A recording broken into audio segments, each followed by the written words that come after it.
1973 সালে তৎকালীন প্রধানমন্ত্রী মরহুম শেখ মুজিবুর রহমান ওই সংসদের সদস্য। বাংলাদেশের রাজনীতিতে এক নজিরবিহীন এবং নাটকীয় মোড়, রাজনৈতিক বিভেদ ভুলে এক অনন্য দৃষ্টান্ত স্থাপন করলেন তারেক রহমান। একটি আনুষ্ঠানিক শপথগ্রহণ অনুষ্ঠানে বঙ্গবন্ধু শেখ মুজিবুর রহমানের স্বাক্ষর সংবলিত নথির সামনে দাঁড়িয়ে শপথ নিলেন তিনি। শুধু তাই নয়, জাতির পিতার স্মৃতির প্রতি গভীর শ্রদ্ধা নিবেদন করে তিনি রাজনৈতিক শিষ্টাচারের এক নতুন বার্তা দিয়েছেন। আজকের এই বিশেষ মুহূর্তে তারেক রহমানকে দেখা যায় বঙ্গবন্ধুর প্রতিকৃতি ও তার ঐতিহাসিক স্বাক্ষরের প্রতি যথাযথ সম্মান প্রদর্শন করতে। রাজনৈতিক বিশ্লেষকদের মতে এটি দেশের প্রধান রাজনৈতিক দলগুলোর মধ্যকার দীর্ঘদিনের তিক্ততা নিরসনের একটি শক্তিশালী ইঙ্গিত হতে পারে। তারেক রহমানের এই পদক্ষেপকে সাধারণ মানুষ ইতিবাচক হিসেবে দেখলেও সমমনা রাজনৈতিক শিবিরের ভেতর শুরু হয়েছে চরম অসন্তোষ। তারেক রহমানের এই বঙ্গবন্ধু প্রীতি বা সম্মান প্রদর্শনকে কোনোভাবেই মেনে নিতে পারছে না এনসিপি এবং জামায়াতে ইসলামীর মতো দলগুলো। তাদের ক্ষোভের পেছনের মূল কারণগুলো হল আদর্শিক সংঘাত।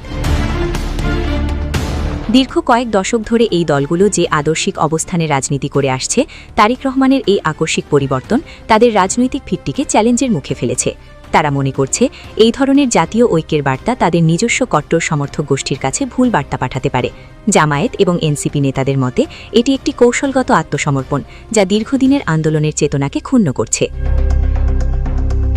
ভেতরের খবর অনুযায়ী তারেক রহমানের এই সিদ্ধান্তে দলের অনেক সিনিয়র নেতাই আগে থেকে জানতেন না।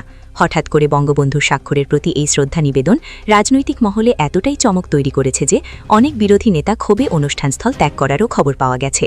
সামাজিক যোগাযোগ মাধ্যমে এই ঘটনা নিয়ে মিশ্র প্রতিক্রিয়া দেখা দিচ্ছে। অনেকে বলছেন এটি বাংলাদেশের নতুন রাজনীতি শুরু, আবার কেউ কেউ একে অপ্রত্যাশিত মোড় হিসেবে বর্ণনা করছেন। জাতীয় সংসদের চলতি অধিবেশনে রাষ্ট্রপতি মোহাম্মদ শাহাবুদ্দিনের পদত্যাগ ইস্যুতে এক নজিরবিহীন হট্টগোল ও চাঞ্চল্যকর পরিস্থিতির সৃষ্টি হয়েছে।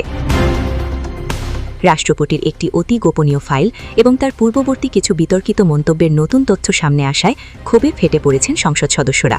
বিশেষ করে বাংলাদেশ জামায়াতে ইসলামী এবং এনসিপি সদস্যরা রাষ্ট্রপতির অপসারণের দাবিতে সংসদ কক্ষ ত্যাগ করেন। অধিবেশন চলাকালীন এক প্রভাবশালী সংসদ সদস্য পয়েন্ট অফ অর্ডারে দাঁড়িয়ে দাবি করেন রাষ্ট্রপতি মোহাম্মদ শাহাবুদ্দিন বিগত সরকারের বিশেষ কিছু নথিপত্র সরিয়ে ফেলেছেন এবং সাংবিধানিক পদে থেকে রাজনৈতিক পক্ষপাতিত্বের প্রমাণ দিয়েছেন। এছাড়াও শেখ হাসিনার পদত্যাগপত্র নিয়ে তার পরস্পর বিরোধী বক্তব্যকে রাষ্ট্রের সাথে প্রতারণা হিসেবে অভিহিত করা হয়। এনসিপির পক্ষ থেকে এক সংবাদ বিজ্ঞপ্তিতে জানানো হয়েছে, আমরা এমন কোনো ব্যক্তির অধীনে সংসদীয় কার্যক্রমে অংশ নেব না যিনি স্বৈরাচারের অবশিষ্টাংশ হিসেবে বঙ্গভবনে বসে আছেন।